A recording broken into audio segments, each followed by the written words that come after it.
Hi, my name's Richard Dawes. I am the co-managing director of Doorbell PR, and I'm going to share some simple tips and advice with you on how you can get yourself noticed.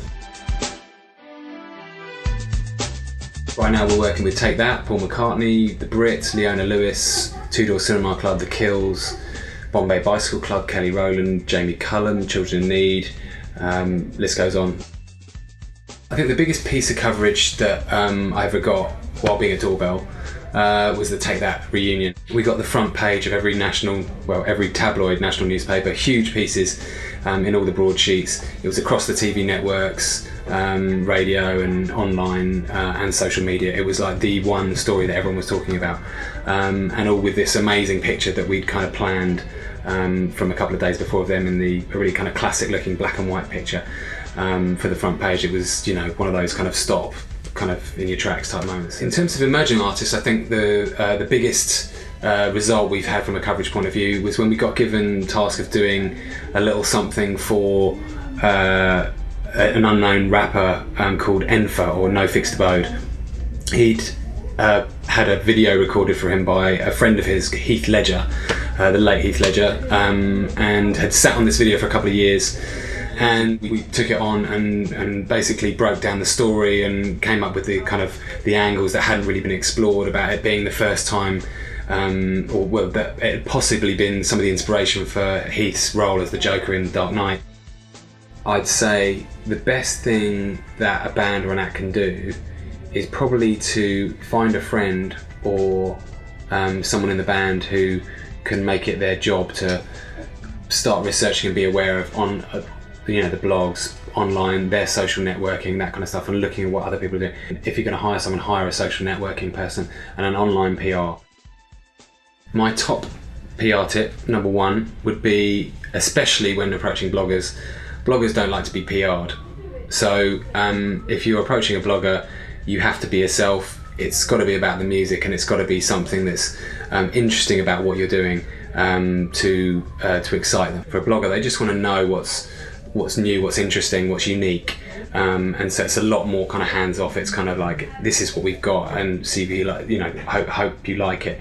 So it's more a case of understanding what certain blogs like and kind of giving those blogs what they want. An example of this would probably be Two Door Cinema Club, a great band obviously, but Holly, who worked at Two Door Cinema Club from the blog side of things, was just constantly was researching on what the kind of best blogs were out there, and making sure they all got the latest content, the new songs, the remixes, everything that they know would interest them and keep them ahead of the game. The bloggers like to be on things before everyone else, so it's important that if you do get a little bite on something, that you're constantly feeding them with stuff on top of that.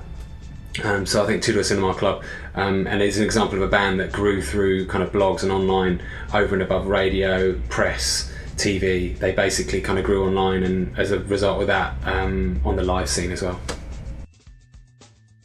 If in doubt, create your own content. When we worked on the Queens of the Stone Age Rated R reissue, the 10-year anniversary, we knew we could get a certain amount of coverage from the rock magazines, the music magazines and broadsheet. So we created a blog which was called Feel Good Sight of the Summer, which was a play on their song Feel Good Hit of the Summer.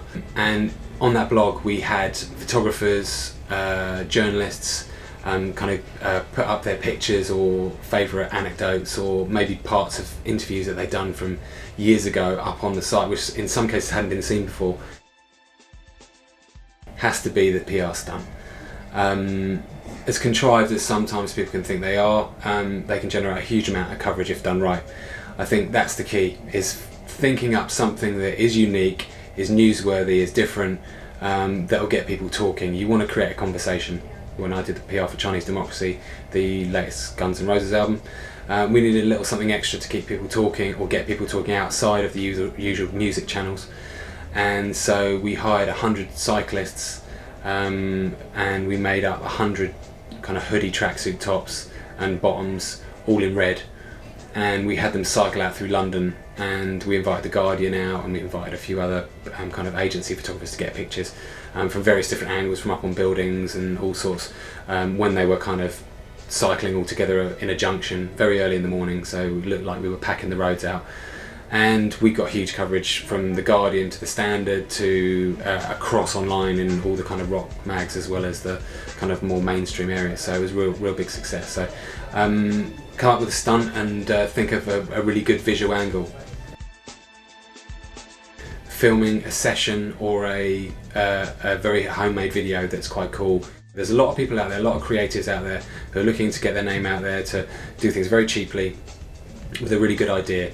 There's an example of a couple of bands recently who have done that. Ones that didn't have a big budget in the very early days. Mona and Lana Del Rey done very cool kind of cut and paste videos, very retro kind of footage, stuff that's available and free to use, and it worked very well and had a lot of people talking. Stand for something.